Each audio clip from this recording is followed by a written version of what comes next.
Today we'll be reading You Are a Badass, Chapter 1 by Jen Sincero. My subconscious made me do it. You're a victim of the rules you live by. Quoted by Jen Holzer, artist, thinker, blur brilliance. Someone like myself. Alright, many years ago, I was in a terrible bowling accident. My friends and I were at the tail end of a heated icebreaker, and I was so focused on making a great show of my final shot, leaping into action, loudly declaring my impending victory, dancing and twirling my way through my approach, that I didn't realize where my feet were, and I let go of the ball. Of where and when I let go of the ball. This was the moment I learned how serious the community of bowling is about penalizing those who roll with one toe over the line. They pour oil or wax or lube or, I don't know, something unimaginably slippery all over the alley, and should someone accidentally slide out of bounds while attempting the perfect hook shot, she'll find herself, feet flying, literally flying, out from under her, and her ass crashing down onto a surface that even an airborne bowling ball can't crack. Okay, a few weeks later, was lolling around in my bed with this guy I met at Macy's. I explained this ever since my accident. I've now woken up in the middle of the night with excruciating pain in my feet. Like, according to my acupuncturist, this is from the nerves in my back getting slammed when I fell, and in order to sleep through the night, I'd have to buy a new firmer mattress. That's money out the window. I have pains in my feet when I sleep too, he said, raising himself up from an unreplicated high five. It's not just because I'm not into the whole high five thing and that I left it hanging, but also because I was annoyed at him. Like, girl, I already find mattress shopping to be totally bizarre and embarrassing. Lying on your side with a pillow between your thighs for all to see, like it's anyone's business. But the fact that I had to do it with my salesman laying next to me, begging for a high fiver, was more than I could handle. I couldn't help but notice that all the other salesmen simply stood at the end of the bed, rattling off mattress facts while their clients tested out a myriad of positions, but not mine. He lowered down next to me on his back, arms crossed over his chest, and thoughtfully chatted away, staring at the ceiling like we're at a summer camp. I mean, he was nice enough and incredibly knowledgeable about coils and latex and memory foam, but I was scared to roll over for fear he'd start, spooning me. Was I too friendly? Should I not have asked him where he was from? Did he think I meant something else when I patted the empty space next to me to test the pillow top? I obviously should have asked Freak Show Bob to get off the damn bed, or find someone else to help me instead of sneaking out of the door and blowing my only opportunity that week to go mattress shopping, but I didn't want to embarrass him. Alright, so I didn't want to embarrass him. Alright, so this is a problem. This is pretty much how my family was trained to deal with any sort of potentially uncomfortable interaction, along with the fail-safe method of running in the opposite direction. Other tools in your confrontation toolbox also included freeze, talk about the weather, go blank, or burst into tears the moment you're out of earshot.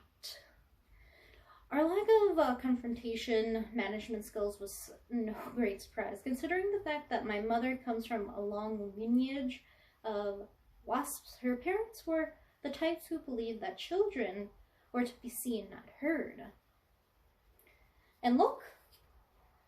And who looked upon any sort of emotional display with the same horrified disdain usually reserved for cheap Scotch and non-Ivy League educators.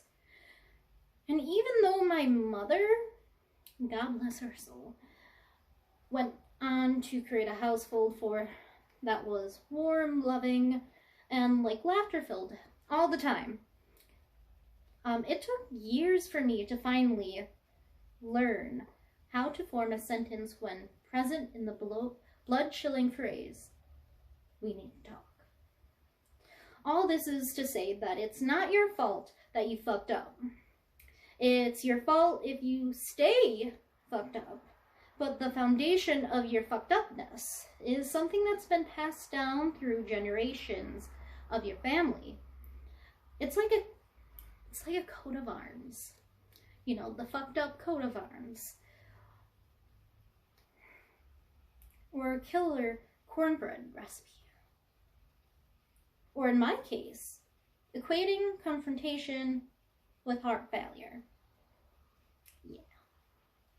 When you came streaming onto this planet, you were truly a bundle of joy. Wide-eyed creature incapable of doing anything but being in the moment. You had no idea what you had, a body, let alone that you should be ashamed of it. When you looked around, everything just was. There was nothing about your world that was scary or too expensive or last year as far as you were concerned.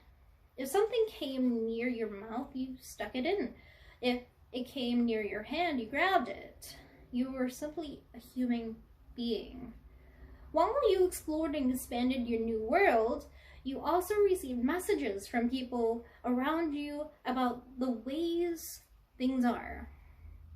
From the moment you could make it in, they started filling up your head with a lifetime's worth of beliefs, many of which had nothing, literally nothing, to do with who you actually are or what is actually necessarily true in this world. An example, the world is a dangerous place. You're too fat. Homosexual is a curse. Size matters. Hair shouldn't grow there. You all know, girls, hair shouldn't grow on the legs. BS. Going to college is important. Being a musician or an artist isn't a real career, etc., etc. You know what I'm talking about, guys. The main source of this information was, of course, your parents, assisted by society at large, you know, and right now, social media. When they were raising you, your parents, in a general effort to protect you and educate you and love you with all their hearts, hopefully, passed on the beliefs they learned from their parents, who learned from their parents, who learned from their parents, you know, on and on. The trouble is, many of these beliefs have nothing to do with who they actually are or what is actual truth. I realize I'm making it sound like we're all crazy, but that's because we kind of are. Most people are living in an illusion based on someone else's beliefs until they wake up, which is what this book is hopefully help you to do. Here's how it works. We as humans have a conscious mind and a subconscious mind. Most of us are only aware of conscious minds, however, because that's where we process our information. It's where we figure things out, judge, obsess, analyze, criticize, worry our ears are too big, decide one and for all to stop eating fried food, and nay, nay, nay, that's very yummy. Grasp that, 2 + 2 is 4. Try to remember where the hell we left the car keys. have a certain spot for that. You know, etc. The conscious mind is like a relentless overachiever and constantly spinning around from thought to thought, stopping only when we need sleep, and even then, and then starting up again the second we open our eyes. Our conscious mind, otherwise known as our frontal lobe, doesn't fully develop until some time around puberty. I know right now a lot of people say that it's like in our 20s that the frontal lobe doesn't, you know, develop fully. That's interesting. Okay, where are we? Our subconscious mind, on the other hand, is the non-analytic part of our brain that's fully developed the moment we arrive here on Earth. It's all about our feelings and instincts, and erupting into ear-piercing temper tantrums in the middle of supermarkets. It's also where we store all the early outside information we get. The subconscious mind believes everything because it has no filter. It doesn't know the difference between what's true and what's not true. If our parents tell us that nobody in our family knows how to make money, we believe them. If they show us that marriage means punching each other in the face, we believe them.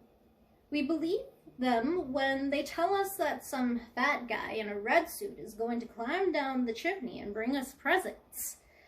Why wouldn't we believe any of that other garbage that they feed us? Our subconscious mind is like a little kid who doesn't know any better, and not coincidentally receives most of its information when we're little kids and don't know any better, because our frontal lobes, the conscious part of our brain, hasn't fully formed yet. We take in the information via the words, smiles, heavy sighs, raised eyebrows, tears, laughter, you know, all that, of the people surrounding us, with zero ability to filter any of it. It all gets lodged in our squishy little subconscious minds as truth, otherwise known as our beliefs, where it lives undisturbed and unanalyzed until we're on the therapy couch, there we go, decades later, or checking ourselves into rehab. I can pretty much guarantee you that every time you cheerfully ask yourself the question, what the fuck is my problem? The answer lies in some lame, limiting, and false subconscious belief that you've been dragging around with you without even realizing it. Which means that understanding this is majorly important. So let's review, shall we? Alright, so number 1, our subconscious mind contains the blueprint of our lives. It's running the show based on the unfiltered information gathered when we were kids, otherwise known as our beliefs. Number 2, we are, for the most part, completely oblivious to those subconscious beliefs that run our lives. And number 3, when our subconscious minds develop and show up for work, no matter how big and small and highfalutin they grow to be, they're still being controlled by the beliefs we are carrying around in our subconscious minds. Our conscious minds think it's in control, but it really isn't. Our subconscious mind doesn't think about anything but is in control. This is why so many of us stumble through life doing everything we know in our conscious minds to do, yet remaining mystified by what's keeping us from creating the excellent lives we want. For example, let's say you were raised by a father who was constantly struggling financially, who walked around kicking the furniture and grumbling about how money doesn't grow on trees. and who neglected you because he was always off trying and for the most part failing to make a living. Your subconscious took this at face value, literally, and might have developed the beliefs: money equals struggle, money is unavailable, it's money's fault that I was abandoned by my father, money sucks, money causes pain. Cut it to you as an adult now, who is in your conscious mind, you'd love nothing more than to be, racking in that dough, but who is subconsciously mistrusting of money, and believes it's unavailable to you, and who worries that if you make it, you'll be abandoned by someone you love.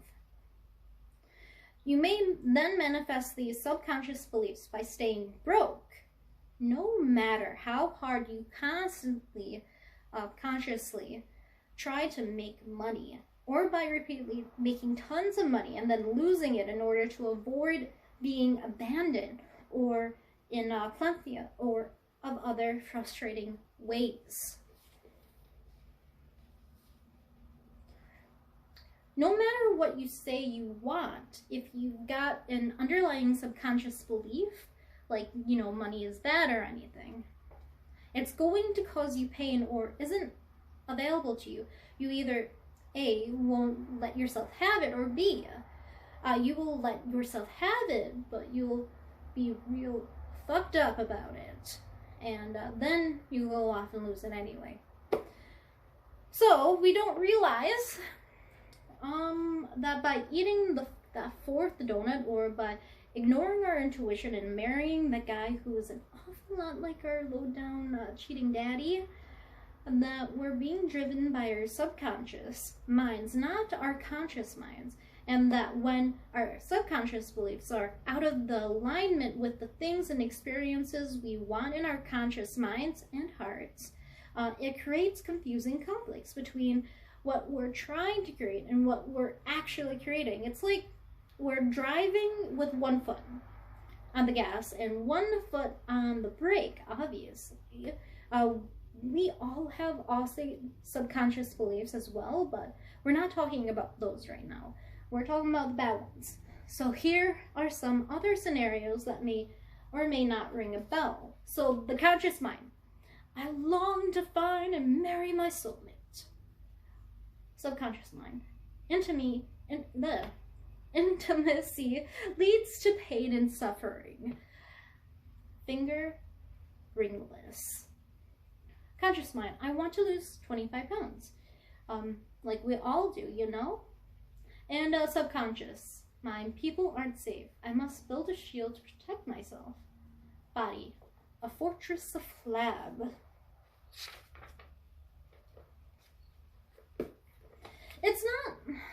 It's sort of like not being able to enjoy sitting on your front porch anymore because it totally reeks of something foul out there, You can come up with all these brilliant ways to deal with the problem.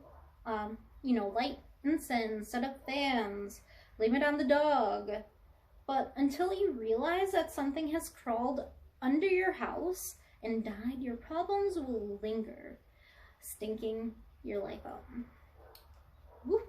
The first key to ridding yourself of limiting subconscious beliefs is to become aware of them. Like, girl, come on. Because until you're aware of what's really going on, you'll keep working on your conscious mind. Think of it, you need to paint the porch, all right, to solve the problem that you buried underneath it, aka the dead skunk in your subconscious, which is an exercise fertility. Take a minute to look at some of the less than impressive areas of your life and think about the underlying beliefs that could have created them. Let's take the old crowd pleaser, lack of money. For example, are you making far less than you're capable of earning? Have you reached a certain income level that no matter what you do, you can't seem to, go one step above? Does generating abundance of money constantly seem like something you're not physically capable of? If so, write down the first 5 things that come to your mind when you think about money. Is your list full of hope and bravado, or fear and loathing? What your parents' beliefs about money? What are the beliefs of the other people you grew up around? What was their relationship with money like? And do you see any connection between your money beliefs and theirs? Later on in this book, I'm going to give you tools to go much, much deeper with your subconscious belief and fix whatever's blocking you from living the kind of life you love and you want to live. But for now, practice stepping aside, noticing what's happening in the dysfunctional areas of your life, and strengthening your almighty awareness muscle. Start walking up to the stories you're working with in your subconscious. I'll have to do things I hate in order to make money.